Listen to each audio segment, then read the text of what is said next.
Hello, brothers and sisters. Thank you for the support you have been giving to all the people who choose to share their testimony. Today's testimony comes from a man from Saudi Arabia who once served in his country's intelligence service and who left Islam for Christianity. Please pray for our brother and his family, and never forget to love your neighbor as yourself, because the way we speak about people matters, and the love we show may reach farther than we ever know. Subscribe. It helps us more than you can imagine. Now, let's hear today's powerful testimony.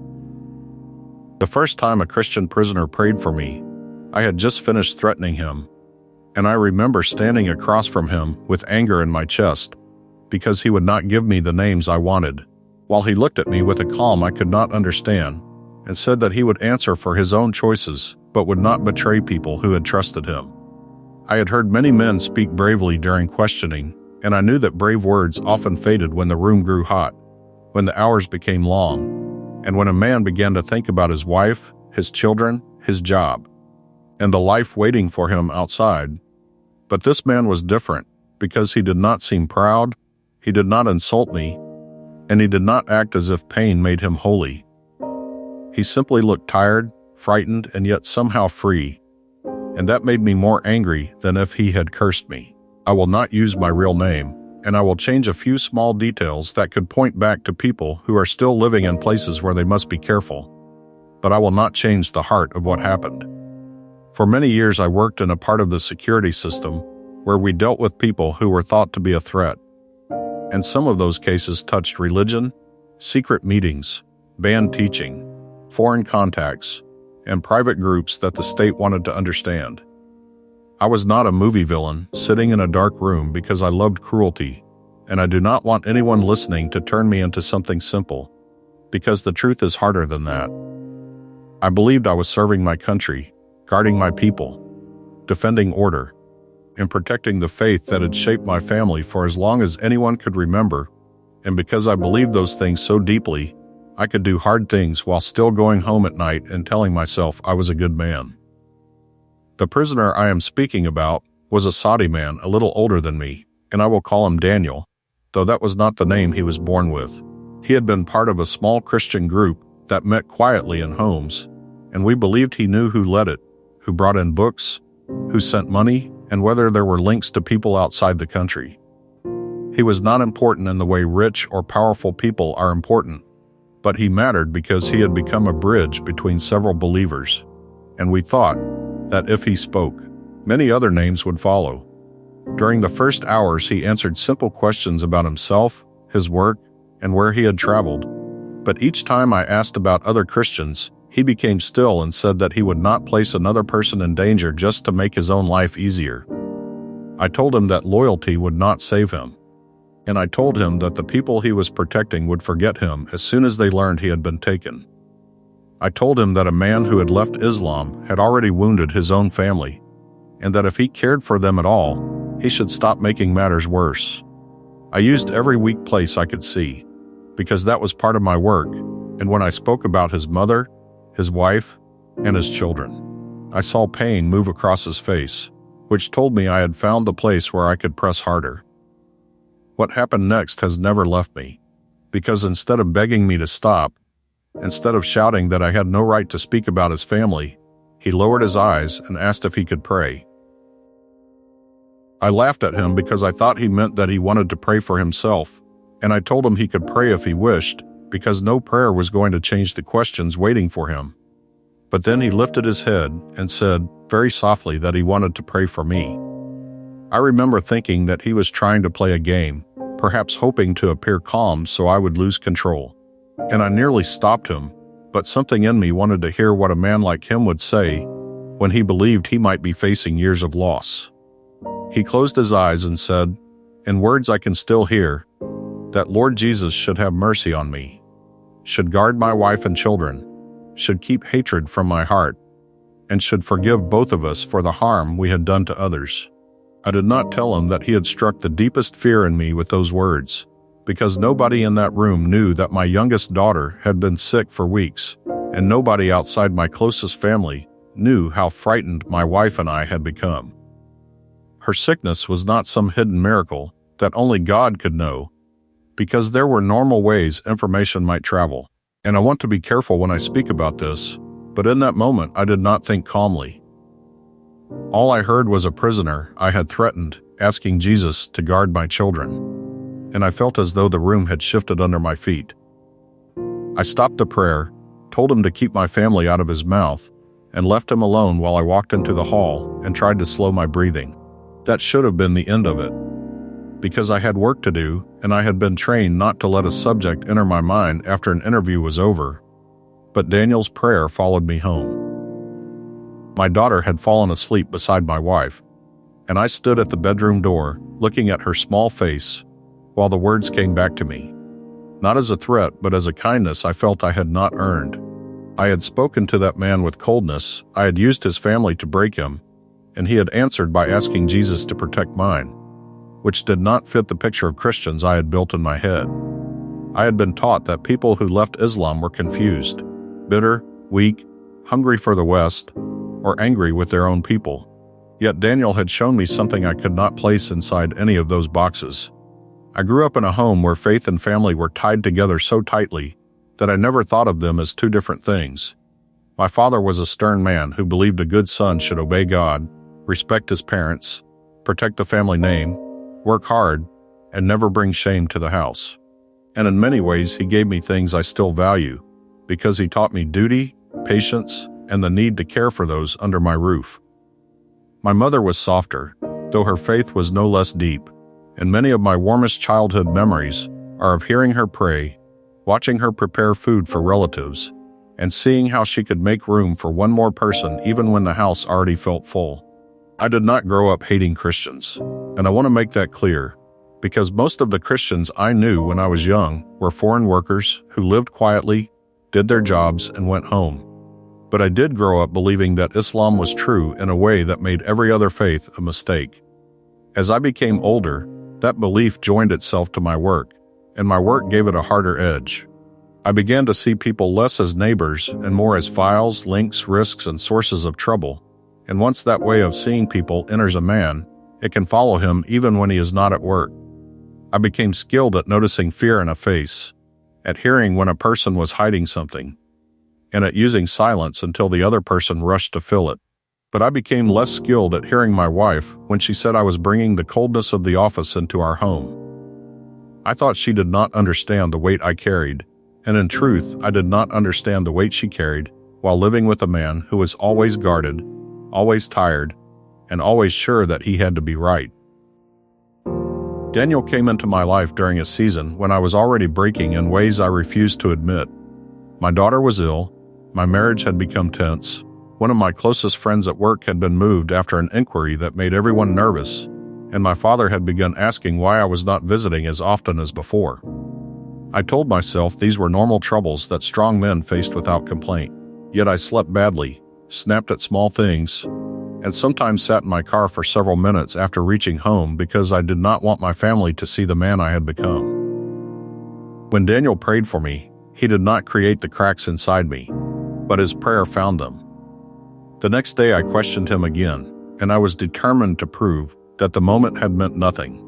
I asked him where he had learned to speak about Jesus in that way, and he told me he had learned it from Jesus himself, which made me laugh because the answer sounded foolish.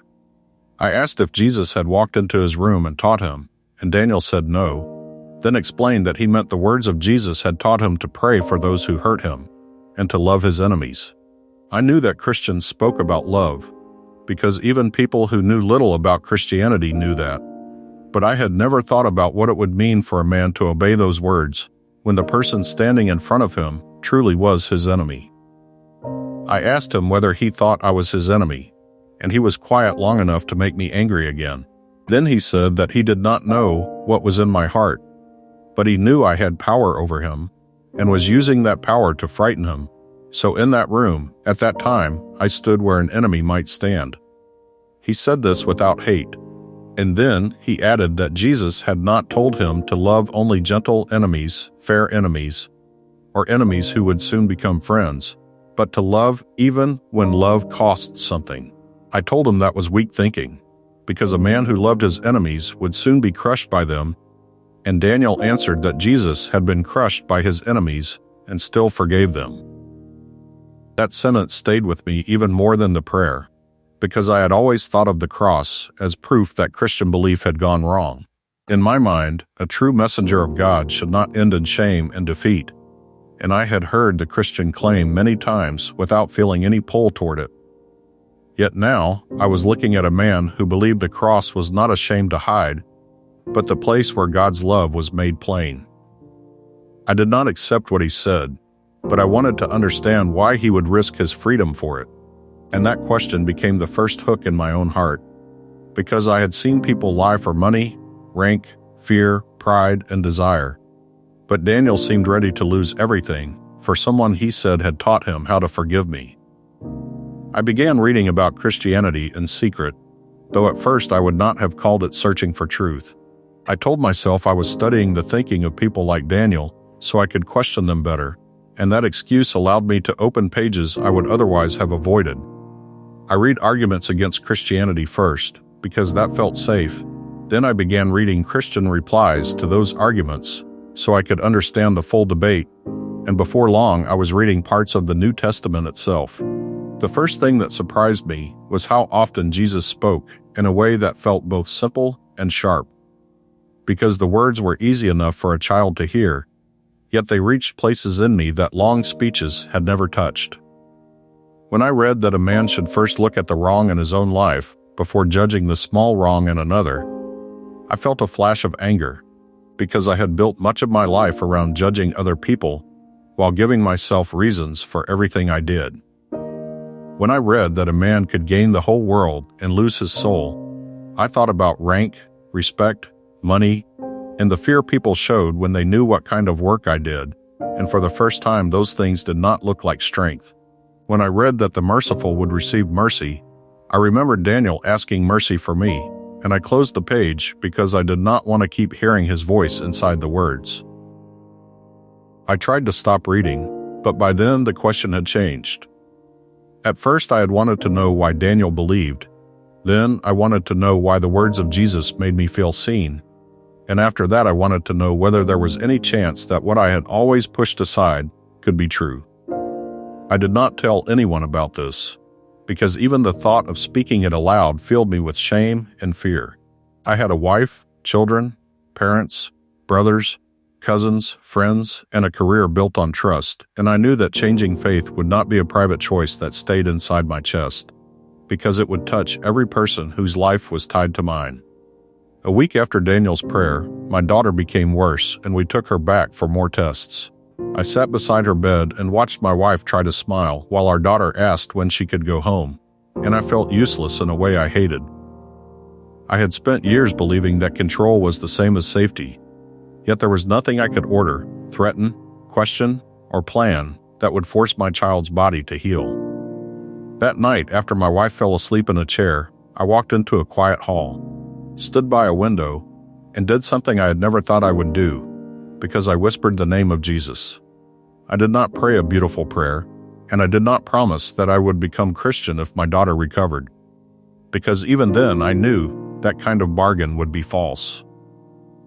I simply said that if Jesus was truly alive, and if he truly heard people, then I needed help, because I was frightened, angry, and tired of acting strong. I asked him to guard my daughter, but I also asked something that scared me more, because I told him that if I was wrong about him, I wanted to know, even if knowing would cost me the life I had built. When I finished, I felt no light, heard no voice, and saw no vision. Yet I felt as though I had finally said the truth about myself. My daughter slowly recovered over the following weeks, and I thank God for that. But I do not tell this story as if her recovery is proof that everyone who prays will receive the answer they want. I have met faithful Christians whose children remained sick, whose loved ones died, and whose prayers seemed to rise into silence, and I would never use my daughter's healing to place a burden on them. What changed me was not only that she became well, but that while I waited without knowing what would happen, I began to see how empty my heart had become, and how much of my life was built on fear. When I finally sat with Daniel again, I asked him a question that had nothing to do with the case, and I knew I was crossing a line by doing it. I asked why he had become Christian in the first place, and he looked at me for a long time before asking whether I truly wanted to know. I told him to answer, and he said that for years he had carried a picture of God as someone he must always fear, but could never truly know. Then he began reading the words of Jesus and saw a God who came near to sinners, ate with people others pushed away, touched the unclean, forgave the guilty, and called people to become children rather than slaves to fear. Those words disturbed me because they touched something I had never admitted, which was that beneath my pride I was afraid of being weighed and found wanting. I knew the things I had done in rooms where no family member would ever see me. I knew the lies I had told to make my work sound cleaner than it was. And I knew how often I had used duty as a shield against my own conscience. I had always been able to compare myself with worse men and feel safe, but the teaching of Jesus did not let me hide behind worse men, because it kept bringing the question back to my own heart. One evening I read the story of the son who leaves his father, wastes what he has been given, and comes home expecting only to be treated as a servant. I had heard Christians speak about this story before, but I had never read it slowly, and when I reached the part where the father sees the son from far away and runs to him, I had to stop. I thought of my own father, who loved me but had never been a man who ran toward weakness. And then I thought of God, whom I had spent my life trying to satisfy through duty. And the thought that God might run toward a broken man felt almost offensive to me. Around this time, my wife began to notice that I was changing. I had always been private about work, so she did not question me when I spent time alone. But she noticed that I was less quick to shout, more willing to say I was wrong, and strangely interested in the life of Jesus. One night she found a page open on my phone and asked why I was reading Christian teaching. And fear moved through me so fast that I nearly lied. I told her it was connected to a case, which was partly true, but she knew me well enough to hear the half-truth, and she asked if something had happened that I was not telling her. I could not answer, and the silence between us became its own answer. She began to cry, not because she hated Christians, but because she understood at once what a change like this could mean for our family. She asked whether I had lost my mind, whether I was being watched, whether someone had pulled me into a trap, and whether I was ready to throw away our children's future because of feelings stirred up by a prisoner. I told her I had not decided anything, and at that time it was true. But I also told her I could not stop asking whether Jesus was who Christians said he was. My wife looked at me with a fear I had never seen before, and said that questions can destroy a house even before answers arrive.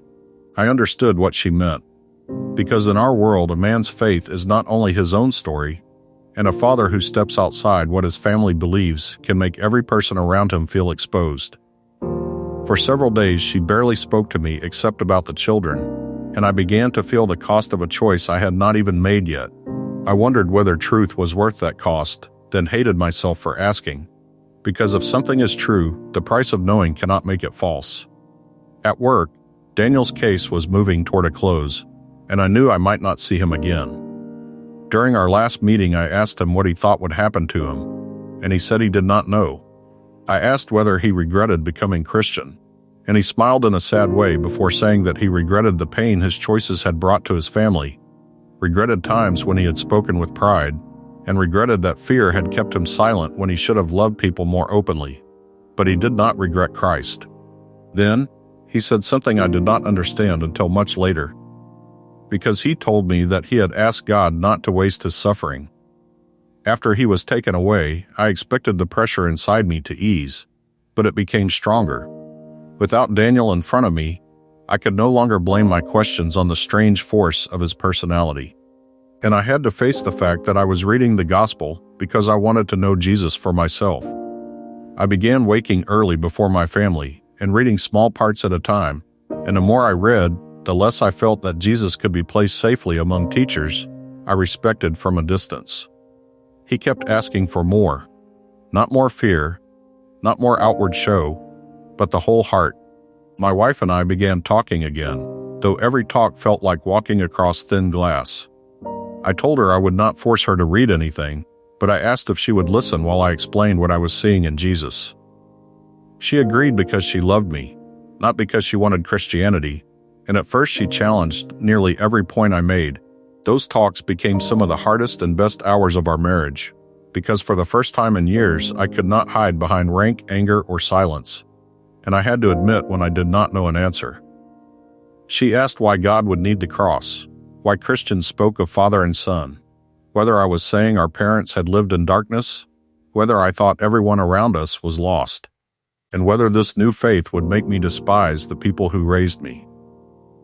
That last question cut me because I had begun reading Christian voices online that spoke about Muslims with the same contempt I had once shown Christians, and I knew at once that I did not want to trade one kind of pride for another. I told my wife that if following Jesus made me hate my mother, mock my father, or look down on Muslims, then I had misunderstood Jesus, because the man I was reading about told me to love even those who might reject me. Several months passed before I reached the point where I knew I could no longer stand between two paths. I had read all 4 Gospels more than once, spoken in secret with 2 Christians outside my work, and spent many nights asking God to stop me if I was moving toward error. I was still afraid, but the fear had changed, because I was no longer most afraid of losing my career or disappointing my father. I had become afraid of knowing what I believed to be true and refusing it because I loved comfort more. The night I finally gave my life to Christ was quiet and almost painfully ordinary. There was no storm, no bright room, no voice from heaven, and no person standing beside me to tell me what to say. My wife and children were asleep, and I sat on the floor in a small room with my phone in my hand, reading the account of Jesus praying for the people who were killing him. I thought of Daniel praying for me, and the line between those 2 moments became clear in a way I cannot fully explain, because I understood that Daniel had not been showing me his own goodness. He had been copying the mercy he believed he had received from Christ. I began to cry, not loudly, but in a way that felt as if years of held breath were leaving my body. I told Jesus that I had spent my life trying to stand above other people while hiding my own wrong, that I had hurt people in the name of duty, that I had failed my wife through pride, and that I had turned fear into a kind of strength because I did not know another way to live. I told him I believed he had died and risen, that I wanted his mercy, and that if he would have me, I wanted to belong to him, even though I did not know what would happen next. Nothing outside me changed that night, yet something inside me did, because for the first time, I stopped bargaining with God. I had always approached faith with a hidden list of things I thought I could offer, as if discipline, family honor, service, and good acts could place God in my debt. But that night I came with empty hands. I began to understand grace not as a word Christians used, but as the hard and freeing truth that I could not buy forgiveness, earn sonship, or make myself clean enough to deserve love. I could only receive what Christ had given. The next morning fear returned with full force. I looked at my sleeping children and wondered what my choice would cost them. Then I went to work and felt as if every person who greeted me could see the secret written across my face. I was now a Christian working inside a system where I had once questioned Christians, and the weight of that truth felt almost too strange to carry. For several weeks I said nothing, and during that time I learned that courage is not the absence of fear, because I had plenty of fear, but the choice to obey what you believe is right while fear is still present. My first open confession was to my wife. I waited until the children were asleep, sat across from her, and told her that I had chosen to follow Jesus. She covered her face and wept for a long time, then asked whether I was leaving her as well. That question broke me because I realized how unsafe my change had made her feel, and I told her that unless she wanted me gone, I was not leaving, because my faith did not give me a reason to abandon the promises I had made to her. I told her I wanted to become a better husband, not a man who used God as an excuse to break his home. She asked whether I expected her to become Christian, and I said no, because belief forced by fear would be empty, and I knew that better than most. I told her she was free to ask me any question, to disagree, to be angry, and to take time. and I promised that I would not shame her for not walking at my speed. In the months that followed, she watched me more than she listened to me, and I think that was right, because words were easy for a man who had spent years using words as tools. She wanted to know whether Jesus would change the man who lived in the house. My work became the next great problem. I will not give details about how I left that part of service, because those details could point toward people and places I do not want to expose. But I can say that I knew I could no longer carry out some duties with the same heart. I had once believed that every order given through the right chain was mine to carry without deep question. But now I was asking whether obedience to men could excuse disobedience to God.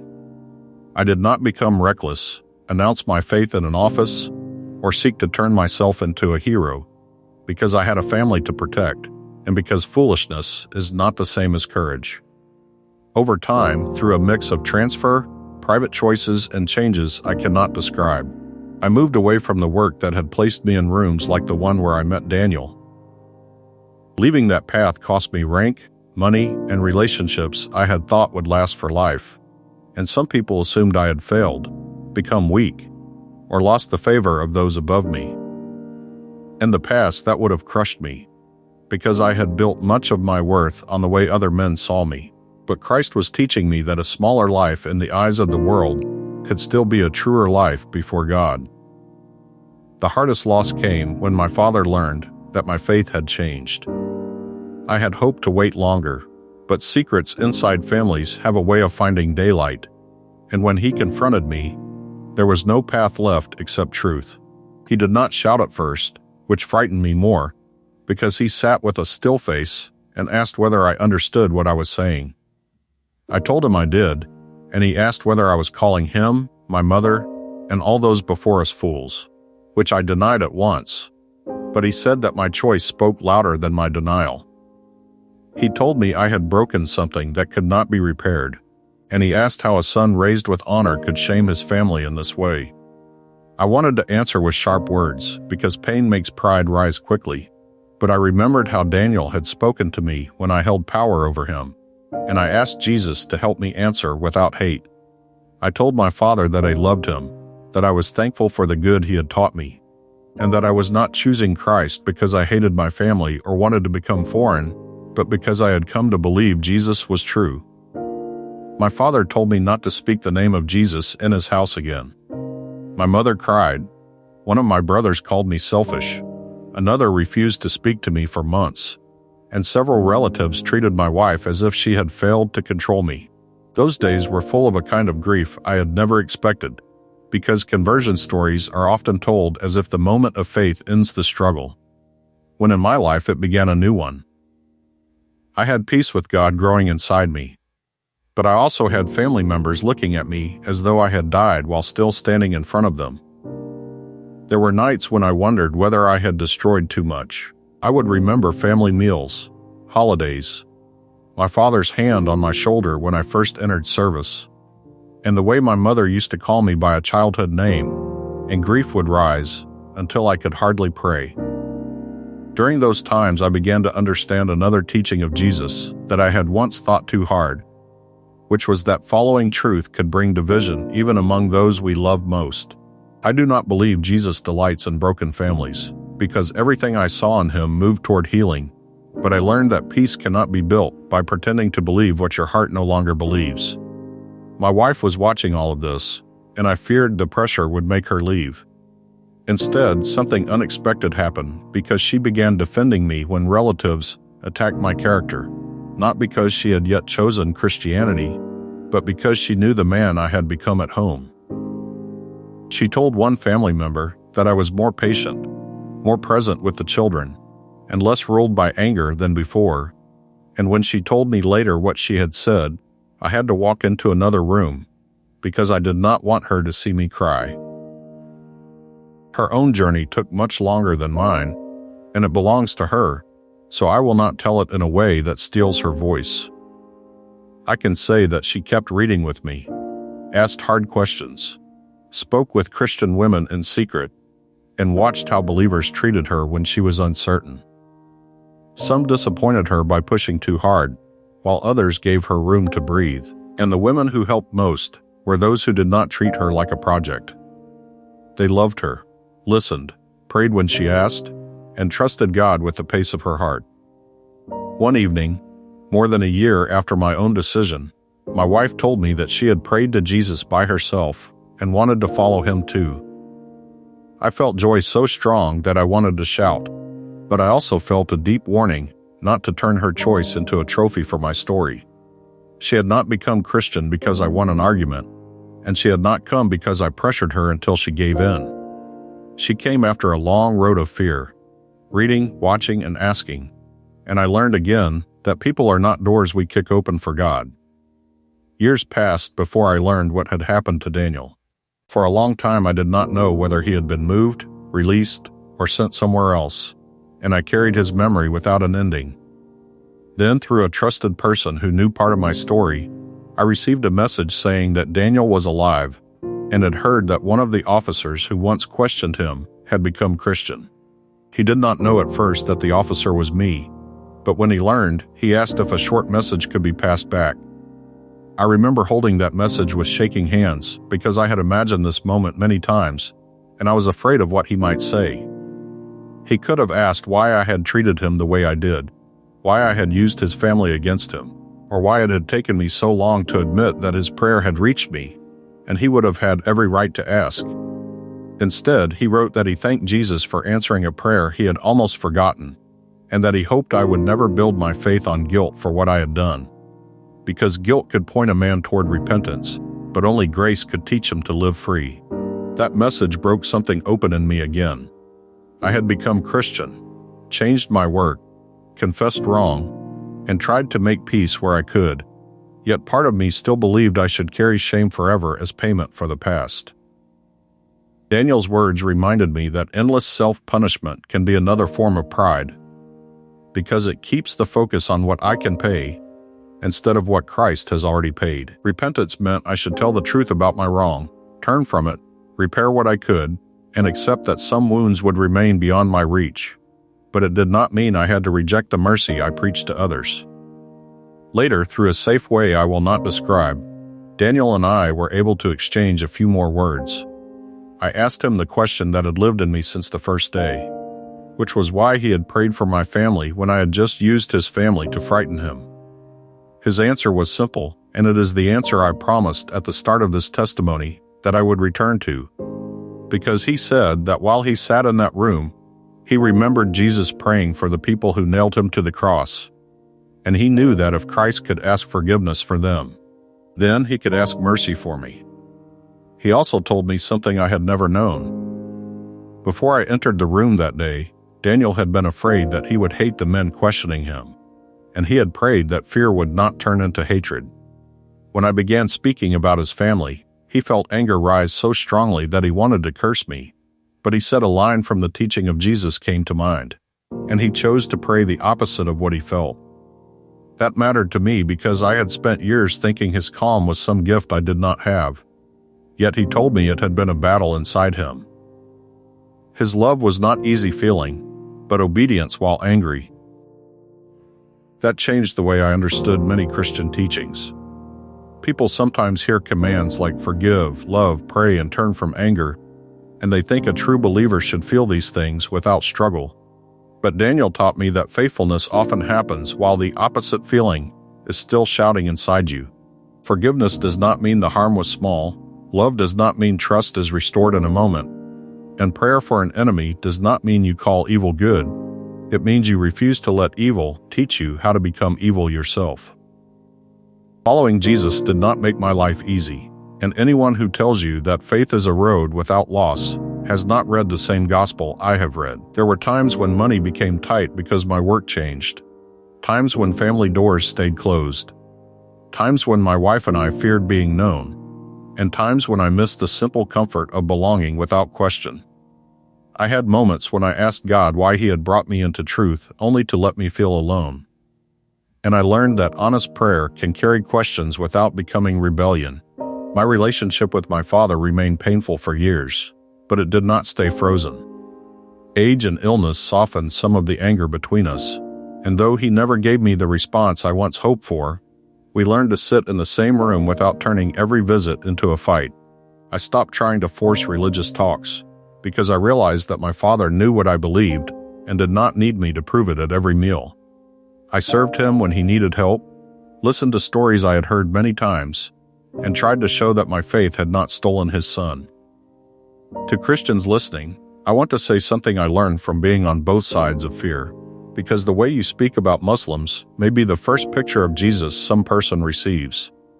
You do not need to hide what you believe, and love does not mean saying all beliefs are the same, but you can speak truth without mockery.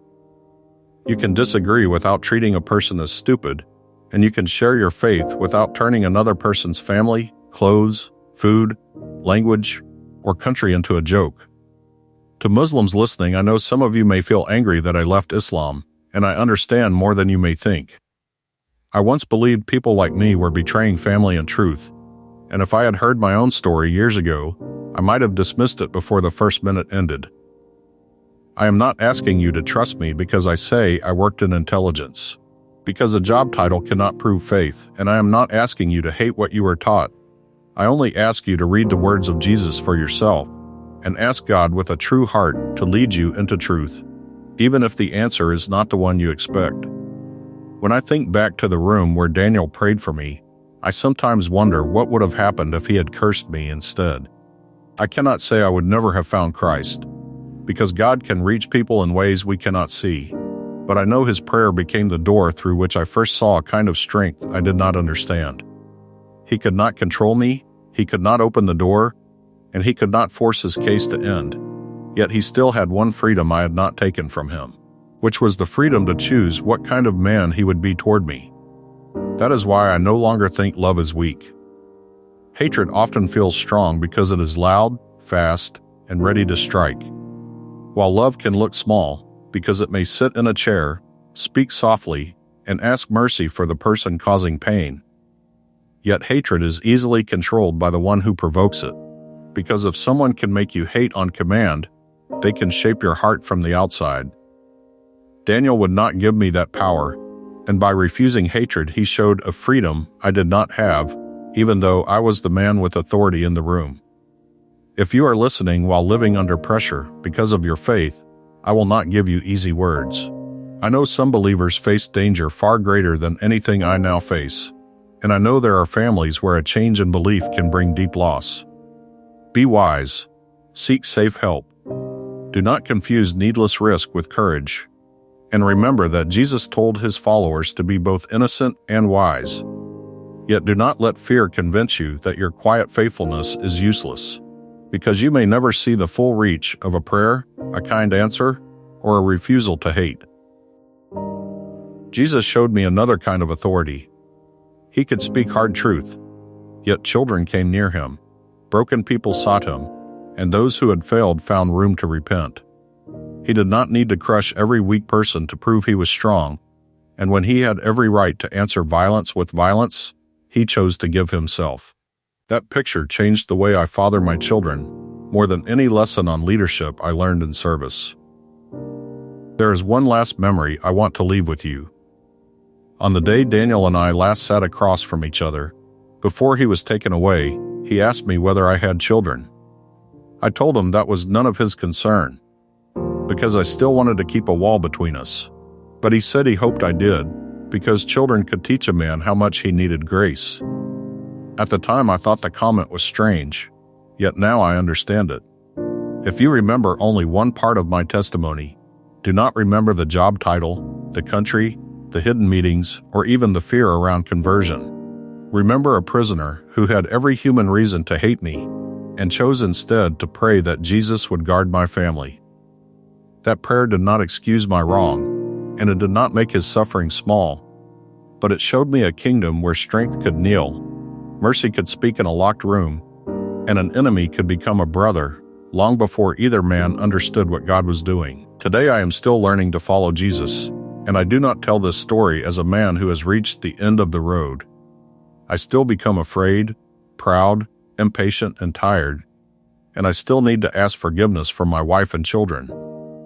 I still grieve broken family ties, still carry memories from my old work, and still have questions I cannot answer. But I no longer believe faith means having no struggle. Faith means I know where to take the struggle, and I know whose mercy I need when I fail. My prayer for the person listening is not that you become impressed by my story, but that you become willing to ask the question I once feared most, which is whether Jesus is truly who he claimed to be. Do not ask it as a game, and do not ask only so you can win an argument later. Ask God for truth. Read the words of Jesus slowly. Look at the way he treated enemies, sinners, proud men, broken women, children, and those who thought they were beyond hope. And then decide whether you can keep him at a safe distance. For those already following Christ, please pray for believers who cannot speak openly, and pray also for the people around them who do not understand their choice. Pray for Muslim fathers who fear losing their children, for mothers who think a son or daughter has rejected the whole family, for spouses who wake afraid of what tomorrow may bring, and for officials who may be asked to act against people they do not yet understand. Do not pray as if God needs more anger from us, because the prayer that changed my life was a prayer of mercy. And if someone has hurt you, I will not tell you that forgiveness is quick, easy, or safe in every form. Some wounds require distance, wise help, and time, and some people should not be trusted again, simply because you have chosen not to hate them. Yet I ask you to consider what Daniel taught me, which is that your enemy does not deserve the power to turn your heart into a copy of his worst act. You can seek justice without feeding revenge, tell the truth without cruelty, and place the final weight of judgment into hands stronger and cleaner than your own. I once believed the strongest man in the room was the one who could make another man afraid. Now I believe the stronger man was the prisoner who could feel fear, anger, and pain, yet still choose to pray for the one standing over him. I had the keys, the questions, the rank, and the door. But Daniel had a freedom I did not understand, and through his prayer Jesus began leading me toward that freedom too. Please pray for Daniel, for my wife and children, for my parents and relatives, and for the men and women who still live between fear and faith. Pray that I never use my story to lift myself above anyone else, because pride can wear religious clothes just as easily as it can wear a uniform. Pray that the mercy which found me in a room built for questions will keep teaching me how to live the answer, and pray that wherever my life goes from here, I will never forget the day an enemy loved me before I knew how to love him back.